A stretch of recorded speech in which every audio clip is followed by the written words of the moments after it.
हमारे जो है रोहित सर वहां से लाठी खा के आए और उसी के बाद केस हुआ। केस में कई लोग अपने आप भाग गए। एक बार केस हुआ, सिर्फ एक केस, गर्दनी बाग में जितने लोग थे सभी केस हुआ, लेकिन कुछ लोगों पे एक्सेस केस हुआ जिसमें रोहित सर पे जो है इकोनॉमिक ऑफेंस यूनिट का भी था, इसलिए वो नहीं आ पाए। लेकिन बहुत सारे लोग भाग गए। 29 तारीख को दूसरा मोड़ आया। 29 तारीख को जब हम लोग गांधी मैदान में इकट्ठा हुए और फिर जो है वहां पे छात्र संसद लगा। छात्रों ने कहा कि साहब हम लोग चलते हैं मुख्यमंत्री के दरवाजे पे, क्योंकि वो तो हम लोग पास आए नहीं, हम उनके पास चलते हैं। मेरे साथ वहाँ कई और टीचर बैठे थे, लेकिन जब हम पे लाठियां पड़ रही थी, जब हम पे वाटर कैनन फेंका जा रहा था और लगभग 1,500 बच्चों पे केसेस हुए, अज्ञात लोगों पे बहुत सारे बच्चे लाठी खाए, वो सब ढोंग हो रहा था।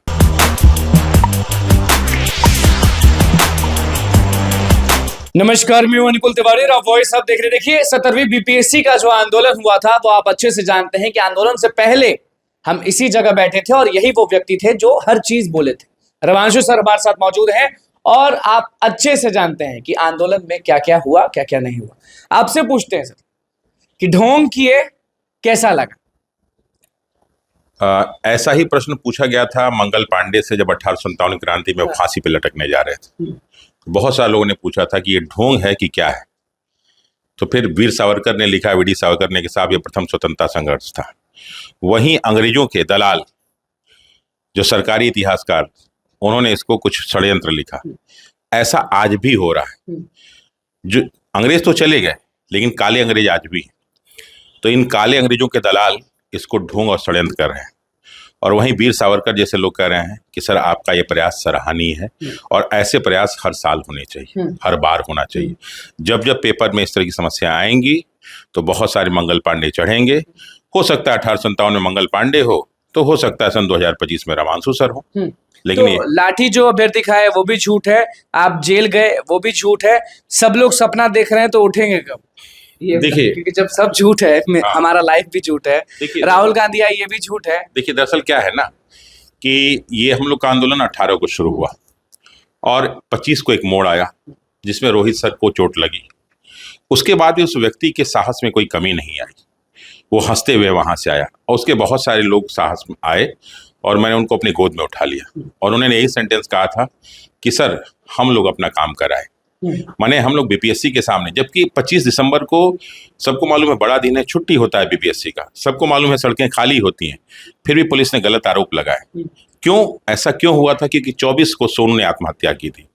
अब अपने बीच का एक छात्र कोई आत्महत्या कर ले और हम इतना भी ना करें, तो हमें लगता है कि ऐसा गद्दार दुनिया में कोई नहीं होना चाहिए।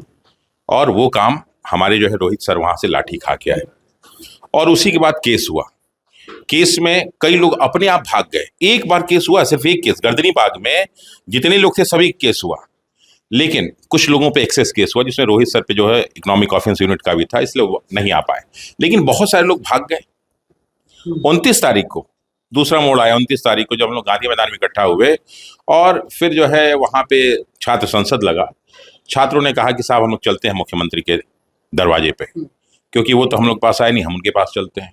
मेरे साथ वहाँ कई और टीचर बैठे थे, लेकिन जब हम पे लाठियां पड़ रही थी, जब हम पे वाटर कैनन फेंका जा रहा था और लगभग 1,500 बच्चों पे केसेस हुए, अज्ञात लोगों पे बहुत सारे बच्चे लाठी खाए, वो सब ढोंग हो रहा था और उसको सारी मीडिया जो है कवर कर रही थी। और हाँ, ये ढोंग हो रहा था और इसको कवर किया जा रहा था और लोगों के आंखों से आंसू गिर रहे थे। और जो लोग वहां से देख रहे थे दूर से, वहीं बगल में मेरी पत्नी, हाँ आम आदमी, वहीं बगल में मेरा भी घर है। मेरी पत्नी जान रही थी कि मैं गया हूँ गांधी मैदान, क्योंकि आपको सुबह से लाइव देख रही थी वो। और फिर जो है शाम को आवाज़ यहाँ से जा रही थी आवाज़, लेकिन उसको ये नहीं लग रहा था कि ये समझी कुछ और आवाज़ें होंगी। उसको नहीं मालूम कि उसके पति के पीठ पे लाठियाँ पड़ रही। तो ऐसे ढोंग हो रहे, वो भी ढोंग था।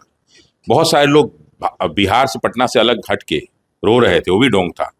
और वो बेतिया का वो जो लड़का है, उसने लिखा था कि वो लाठी सरकारी थी, वो भी ढोंग था। और जो लोग वीडियो बना रहे थे, जो लोग इसमें डिस्कशन कर रहे हैं, वो जो है वो ईमानदार लोग हैं। तो ये ईमानदार लोग नहीं हैं, ये वर्तमान में उस सत्ता के दलाल हैं जहाँ पे गोरे नहीं काले अंग्रेज बैठे हुए हैं, तो उनको दलाल है, उनको ये सब तो ये ढोंग ही दिखेगा। जो कुछ नहीं करता उसको ढोंग जब दिखता है। सारे शिक्षक वहां आ गए थे, सारे लोग इतने मजबूती के साथ लड़ रहे थे, सारे अभ्यर्थी इतने मजबूती के साथ लड़ रहे थे और इतने दिनों तक ये चीज चला, सत्याग्रह नाम हुआ, सारे लोग थे, क्योंकि स्टूडेंट बिना अधूरा शिक्षक, शिक्षक बिना अधूरा स्टूडेंट, तो ये दोनों तो बहुत बढ़िया सा कॉम्बिनेशन चला था। तो कौन ऐसे लोग हैं जो इसको ढोंग बता दे रहे हैं, झूठ बता दे रहे हैं, कुछ ना कुछ बोल दे रहे हैं, बुरा नहीं लगता? देखिए 29 तारीख के बाद क्या हुआ कि असली परीक्षा 29 के बाद शुरू हुई थी। 18 से लेके 29 तक वो सत्याग्रह देखा जाए तो एक नॉर्मल था। कारण क्या था कि उसमें ना टीचर एक दूसरे को जानते थे, ना बच्चे एक दूसरे को जानते थे। इसलिए आपने देखा होगा कि 25 तारीख को जब लाठीचार्ज हुआ बीपीएससी के पास, तो रोहित सर अकेले पड़ गए, उनके साथ एक दो लड़कों को लाठियां लगी, बाकी सब भाग गए क्योंकि एक दूसरे को जानते नहीं थे। लेकिन वही जब 29 दिसंबर को लाठियां चल रही थी, जब 30 जनवरी को जो है बीपीएससी के सामने हुआ, तो सारे लड़के लग गए एक दूसरे को बचाने के लिए। क्यों? क्योंकि 29 दिसंबर के बाद यह असली सत्याग्रह शुरू हुआ।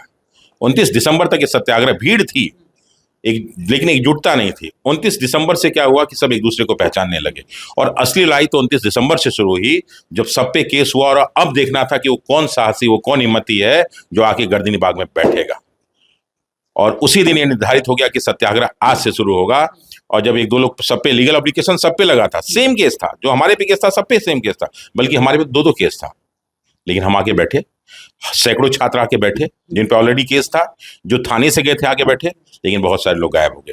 और ये जो गायब हो गए, ये इसको प्रमाणित करते हैं कि पढ़ाई भी, लड़ाई भी, ये भी, वो भी, मेंस के बैच स्टार्ट हो गए लोगों के, साथ ही साथ कई लोग नई कोचिंग खोलने लगे, कई जो है बाहर से दूसरे जो है शहरों से आके यहाँ पे जो है बापू सभागार में बड़ी बड़ी कोचिंग होने लगी। लोग कहने लगे कि ये हो रहा है, वो हो रहा है। तो देखिए, हर बार समाज में ऐसे लोग होते हैं जो कायर होते हैं, जिनको लड़ने नहीं आता, वो लड़ने वालों पे प्रश्न चिन्ह उठाते हैं। जब सुभाष चंद्र बोस भी जब यहाँ से गए थे तो कई लोगों ने प्रश्न चिन्ह उठाए होंगे। जब चंद्रशेखर आजाद ने अपने को गोली मारी होगी तब भी कई लोगों ने प्रश्न उठाए होंगे। और जब भगत सिंह, राजगुरु, सुखदेव फांसी के फंदे पे चढ़े होंगे तो कई लोगों को ढोंग और कई लोगों को षड्यंत्र नजर आया होगा। लेकिन इतिहास गवाह है इन्हीं लोगों का। ये जो ढोंग कहने वाले हैं, ये जो दलाल पत्रकार हैं, ये जो कमजोर और कायर टीचर हैं, इनको आज इतिहास याद नहीं रखता। लेकिन वो लड़के जो फांसी के फंदे पे झूल गए, वो लोग जो तोप से बांध के उड़ा दिए गए, वो लोगों ने जो जिन्होंने अपने सर पे गोली मार ली, वो आज भी इतिहास में पढ़े जाते हैं। तो हम लोग उन्हीं के फॉलोअर हैं, उन ढोंगियों के। सारे शिक्षक तो एक है ना, मतलब कि होता ना कि मजबूती के साथ जो आप लोग लड़ रहे थे, वो तो सही था ना, वो तो आपको सही लगता ना कि ढोंग लगता है? देखिए, जैसे मैं बता रहा हूँ आपको, शुरुआत में बहुत सारे टीचर आए, टीचरों के आने के कारण उनका लगाव नहीं था, छात्रों का प्रेशर था। हर कोचिंग के जो है छात्रों ने अपने टीचरों पे प्रेशर दिया कि साहब जाइए, हम लोग की लड़ाई है।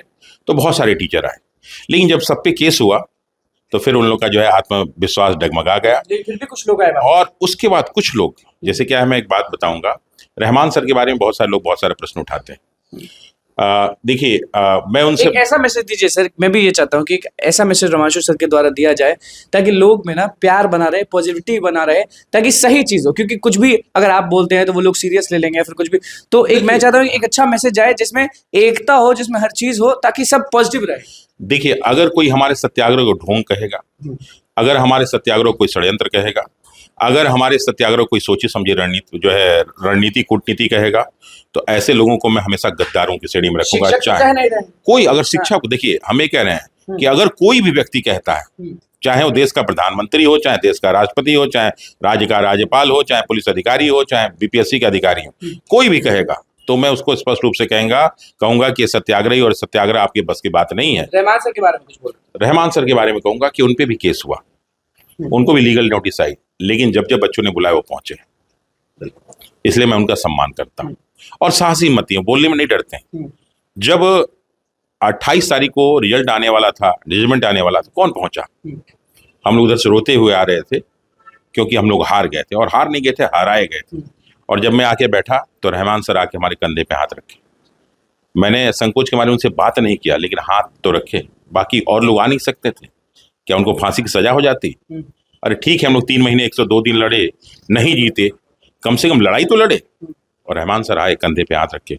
कुछ और भी टीचर हैं, बड़े टीचर हैं, वो भी बीच बीच में आए। लोग उन पे आरोप लगाएंगे, लेकिन आए तो कम से कम कोई भी हो, जो लोग जान रहे हैं किसके बारे में, किसी भी टीचर के बारे में। अगर कोई भी टीचर, मैं बता रहा हूँ, 29 दिसंबर से लेके और 28 के बीच में कोई टीचर किसी भी कारण से, स्वार्थ से, लालच से, जो भी कह दें, डर से, सम्मान से आए, अगर आए तो मैं उनका सम्मान करता हूं, और बार बार, और नहीं आए तो ऐसे सब लोग को मैं डरपोकों कायरों की श्रेणी में आज भी रखता हूँ। आप कुछ नहीं तो क्लास से तो सपोर्ट कर सकते थे, लेकिन क्लास में कई लोग जो है उस पर रणनीति में कि हमारी रणनीति फेल हो गई, हमारा ये फेल हो गया, हमारा तुम किए क्या, भी रणनीति फेल हो गई। और कुछ पत्रकार जो प्रश्न उठाते हैं, आए बैठे मेरे सामने, मैं बैठता हूं, और जितने पत्रकार हैं जिनको षड्यंत्र लगता है, जिनको ढोंग लगता है, पैसे का खेल लगता है, पैसे का खेल हुआ आंदोलन में, आप खा रहे थे दही, पैसे का खेल सब दही हम खा रहे थे, पैसे का खेल था। हमारे घर से रोज हमारी पत्नी खाना बना के भेजती थी, ये सब ढोंग था, ये सब षड्यंत्र था। ये भी कहा जाता है कि पार्टी से पैसा ले लिया। हाँ, पार्टी से पैसा लिया, नेताओं को आमंत्रित किया। कोई नेता बोल दे कि किसी को आमंत्रित, राहुल गांधी तक को आमंत्रित नहीं किया गया था साहब, खुद आए थे। बच्चों को उन्होंने मिलने के लिए बुलाया अपने पास, बच्चों को बुलाया, चाणक्य में आप भी थे उसमें। और फिर बच्चों से उन्होंने पूछा कि क्या चाहिए, कहा सर एक बार गर्दनीबाग चली, और गर्दनीबाग आए। प्रोटोकॉल 6 घंटे के प्रोटोकॉल में आए। पप्पू यादव जी वहां पे 2 रात रुके। पप्पू यादव जी ने आंदोलन किया, लेकिन हम लोग को नहीं बुलाया, कहा कि नहीं तुम लोग वहीं बैठो, हमारा आंदोलन हम सड़क पे लड़ेंगे। रेल भी रोका। ऐसे लोग का मैं सम्मान करता हूँ, ऐसे सभी लोग का सम्मान करता हूँ।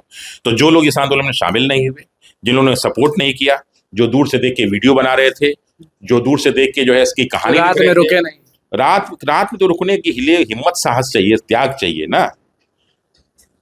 कुछ छात्र नेता इल्जाम लगा देते हैं। क्या चीज? कुछ छात्र नेता इल्जाम लगा देते हैं। देखिए, नाम नहीं लेंगे, लेकिन फिर भी सब लोग, अभी कंट्रोवर्सी हुआ है कि कुछ छात्र नेता जो हैं वो कुछ भी बोलते हैं। देखिए, जिस छात्र नेता की बात कर रहे हैं उसका बोलना जायज है, बोलना चाहिए।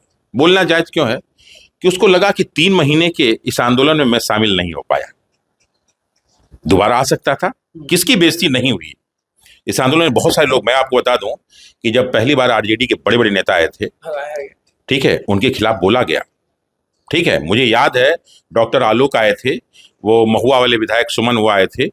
उसके बाद मैं याद है कि आरजेडी के जो सबसे बड़े नेता हैं, बुजुर्ग नेता, वो सिद्दीकी साहब, क्या नाम है, सिद्दीकी साहब, अब्दुल बारी सिद्दीकी साहब, और सारे लोग बैठे हुए थे। और उस समय हम लोग का गुस्सा था, क्रोध था, तो हमने कहा साहब टोपी उतार, सबने टोपी उतारा, कोई हम लोग पे गुस्सा नहीं हुआ। राजद वाली टोपी, हाँ, सारे लोगों ने राजद की टोपी उतार दी। इवन की वो जेएनयू के अध्यक्ष आए हुए थे, मैंने कहा कि भाई की तरह और स्वागत। हम लोगों ने सब कहते थे कि अगर किसी को हम लोगों ने बुलाया नहीं, सब लोग आए। कितना लिए? हमें लगता है कि 200-400 करोड़ तो मिला ही होगा हम लोग को, इससे कम से तो नहीं मिला होगा। क्योंकि अगर इतना नहीं मिला तो फिर हम लोग का ये आंदोलन बेकार है। मिला 200-400 करोड़ मिला। हम लोगों ने क्या किया कि जो है गर्दनीबाग को एकदम स्वर्ग बना दिया। वहाँ सारे बेड लग गए थे, सबको 5 स्टार होटल से खाना आया करता था। कहीं मच्छरों का नीमा, बगल में डंपिंग यार्ड को हमने वहाँ से हटवा दिया, उसको चारों ओर जो है गुलाब का ही तो छपवा दिया हमने। तो इतना पैसा तो आया ही था। सुप्रीम कोर्ट कब जा रहे हैं? देखिए, सुप्रीम कोर्ट वाला काम हम लोग का लगभग कंप्लीट हो चुका है, ठीक है। जल्दी आपको पीछे हटेंगे नहीं ना साहब, जब उन परिस्थितियों में नहीं हटे तो ये तो फिर लड़ाई जारी। बिल्कुल। तो देख लीजिए एकदम पॉजिटिवली किस तरह से रमाशु सर ने ये चीज बोला है कि भैया लड़ेंगे जरूर, और लड़ते भी आए हैं। जिसको ढोंग लगता है ढोंग ही सही। तो बस हमारे चैनल को सब्सक्राइब करें, वीडियो को लाइक करें। कैमरामैन सुबह के साथ, धन्यवाद।